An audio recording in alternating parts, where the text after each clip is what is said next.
Hello guys, my name is Rohit Samanta. Today we are going to discuss about a beautiful drama Chandalika written by Rabindranath Tagore. तो आज आम्भे यही पाठटी रे रवीन्द्रनाथ टैगोर किपरि एक सुंदर नाटक चंडालिका को लिखिछंती तार पुंखानुपुंख आलोचना करिबा। एही पाठ्यटी रवीन्द्रनाथ टैगोर प्रसिद्ध नाटक चंडालिकार सारांश अटे। चंडालिका नाटकटी बुद्धंक प्रसिद्ध शिष्य आनंदंक सह जड़ित एक लोकप्रिय बौद्ध किंवदंती उपरे आधारित।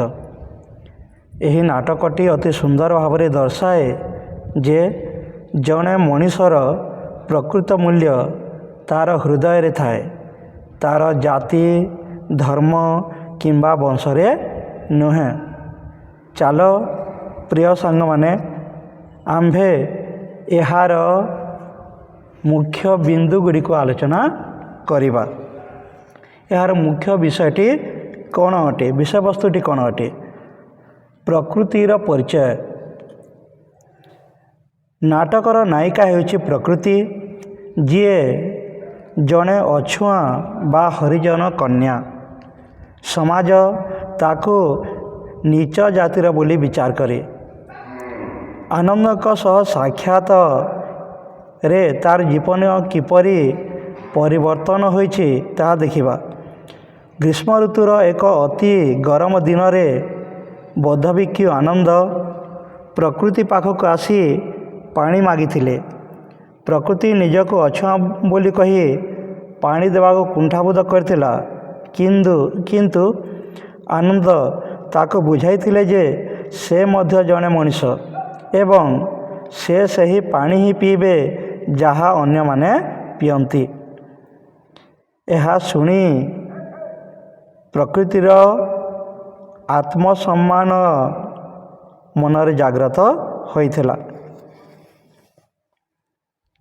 आनंदकर यही मानविकता प्रकृति मध्यरे एक नूतन चेतना जाग्रत कला।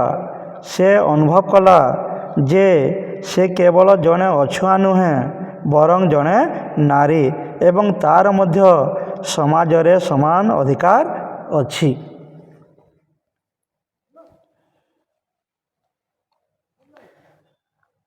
मांकर जादुशक्ति मुख्य यही नाटकर केन्द्रबिंदु अटे। प्रकृति आनंद प्रति आकर्षित होइथिला एवं तांको निज पाखक आनिबा पई जिद धरिथिला।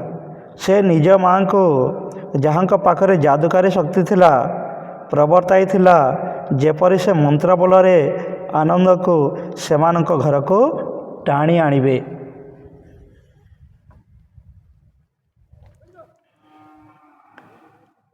संघर्ष कौन थिला जीवनर? प्रकृतिर माँ ताकू चेतावनी देइथिले जे नियति विरुद्ध रे जीवा एवं जड़े पवित्र भिक्षु को बश करबा पाई बड़ मूल्य देवाको पड़ी पारे, किंतु प्रकृति निजर आत्मिक मुक्ति पाई आनंदक सानिध्य चाहूथिला। आम्बे जानो प्रेम अंध अटे, ताको किछि भी दिसेनी। क्लाइमैक्स कौन? यही ड्रामाटीर क्लाइमैक्स कौन अटे? चरम सीमा। मांकर मंत्र शक्ति अत्यंत शक्तिशाली एवं जंत्रणादायक थिला। यह आनंद को तांकर ध्यानमग्न शांतिरु दूरे नहीं प्रकृतिर द्वार आड़ को आसवाक बाध्य कला। तथापि जेतेबेले आनंद शेषे सेठारे पहुँचती सही मंत्र शक्ति जो तांकर जो अपार आध्यात्मिक कष्ट एवं पतन होइछि ताहा देखि प्रेमिका प्रकृति स्तब्ध हो जाए। समाधान कौन? निजर स्वार्थपर इच्छा। रिजोल्यूशन टी को देख,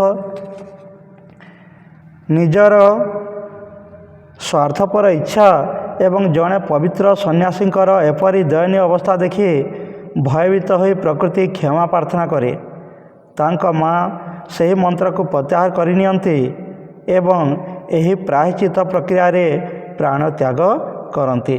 ପ୍ରକୃତି ଅନୁଭବ କରେ ଯେ ପ୍ରକୃତି ପ୍ରେମ ମୁକ୍ତି ଦିଏ, ଯାହା ଦାସତ୍ୱ ନୁହେଁ।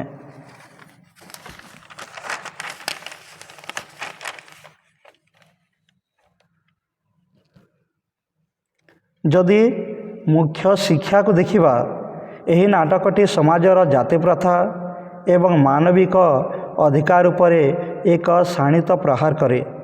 ଏହା ଦର୍ଶାଏ ଯେ ଜନ୍ମ ନୁହେଁ ବରଂ କର୍ମ ଏବଂ ଭକ୍ତି ହିଁ ମଣିଷକୁ ମହାନ କରିଥାଏ।